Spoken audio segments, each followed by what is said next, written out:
Basically, human being, every one of us have desire.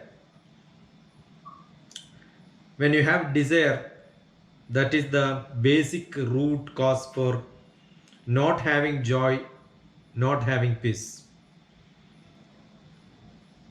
If you can limit desire, by default, all of us have peace and joy.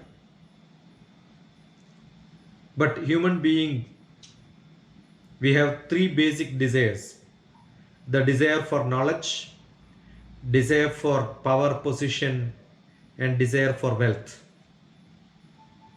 If you categorize all of them, any desire which you have in this world, this can be categorized into three. But if you ask basically, why do you want power, why do you want knowledge, why do you want money, wealth, ultimate aim of everyone is to be happy, be joyful. But that path towards joy, for many people it's too long. So if you know how to enjoy every moment, the present moment, I think joy is everywhere. Because people are too eager and the desire is limitless, boundless. They have already creating a long path, and therefore the step becomes too difficult. So limiting the desire, by basically every human being have got joy and peace. Every creator created all of us to be with joy and peace. Showing there is something called feeling and there is something called being. All the three are different. When you say I share, I am only showing. When you get it, you are feeling. But that doesn't mean you are being in that. Peace and joy is being in peace and joy. So if you want to be in peace and joy, it should come from within. But then you are connecting to the external. When you connect to the external, it is all the sensory organs which connects. But sensory organs can only capture the data. The processing happens either in your heart, the feeling, taking it in the right way. The process happens because of the feeling. But then you have a brain which keeps comparing logically. So actually, when you are feeling, there is also a process which happens in the brain to think the logic. Therefore, the peace and joy depends on how much conflict you have between your manas, the feelings, and the brain, the buddhi. Suppose your intelligence and the feelings have got a lot of conflict. Such people will become not able to process in the right way. So we say that it's all inside. Where is this inside? Is it the brain? Is it the emotional feelings which you have? Or is it the soul, which is like a judge who decides whether the decision was correct or not? Whenever I do something for making me happy, I myself ask questions to me. Did I do right? Did I do something wrong?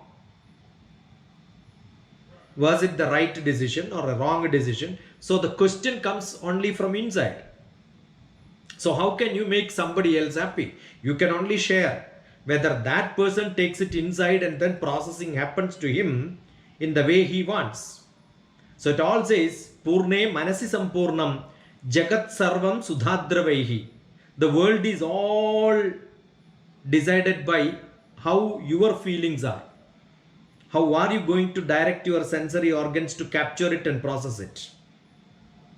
So how much cleaning you can do? Where your feelings are cleaned, your sensory organs are cleaned, your buddhi is cleaned. When you get that more and more purified, cleaned, that is what we call it as spirituality.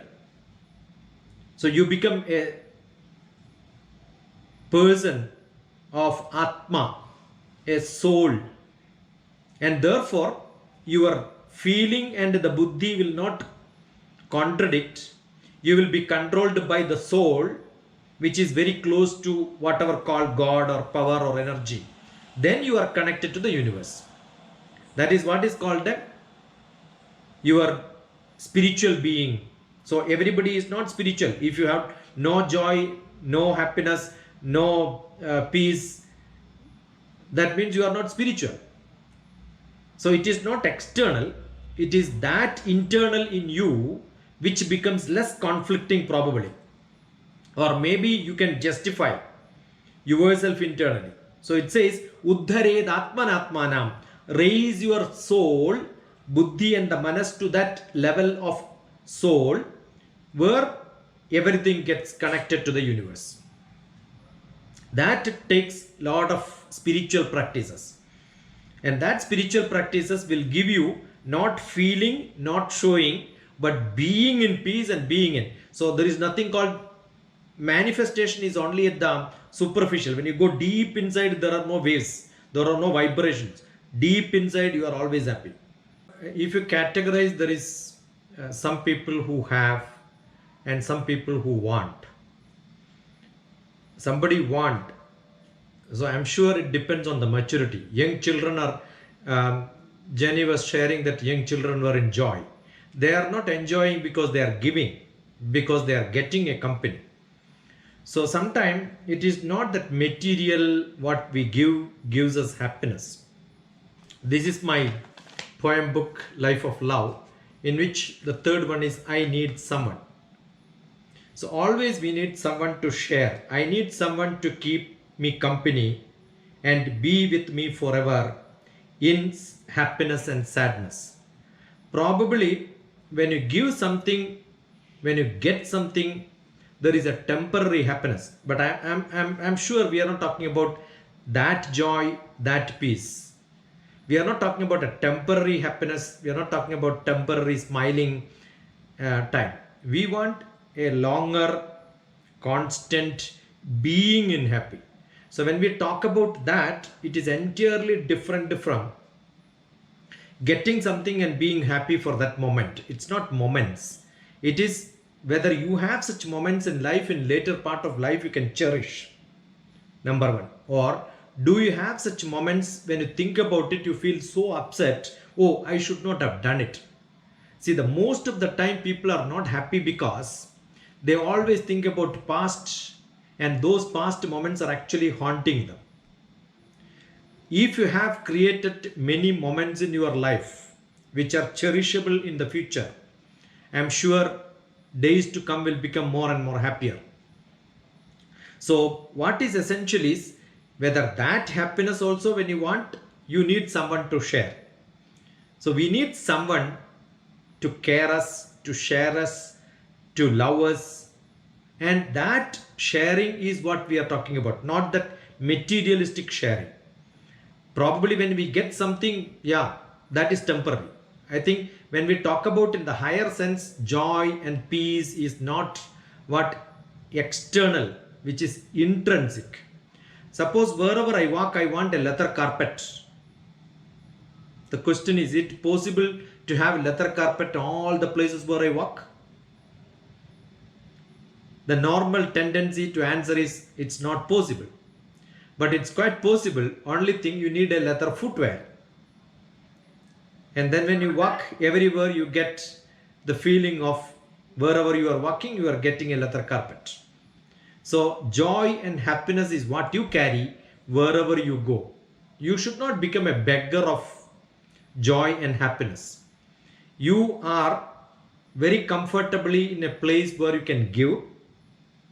Assume you are uncomfortably materialistically somewhere, still you have a comfortable mind or buddhi or manas feeling to give to somebody.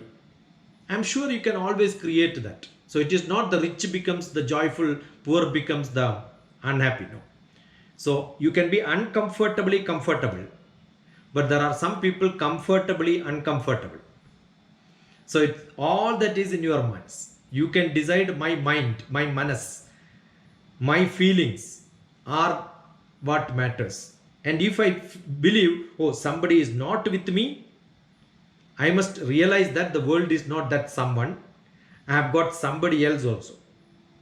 I keep saying, when you miss a bus, you get a lot of buses. You don't have to keep on thinking about what you missed.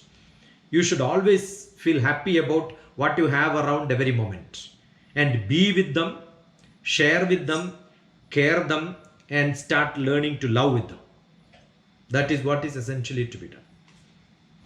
All the chantings in Bharatiya, India tradition is Shanti, Shanti, Shanti. That means let everybody be in peace, peace, peace. Om Shanti, Shanti, Shanti. Every chanting ends with Om Shanti, Shanti, Shanti. Let everybody in peace, everybody be in peace, everybody in peace. That's what is essential. All of you be in peace, all of you be in peace, all of you be in peace.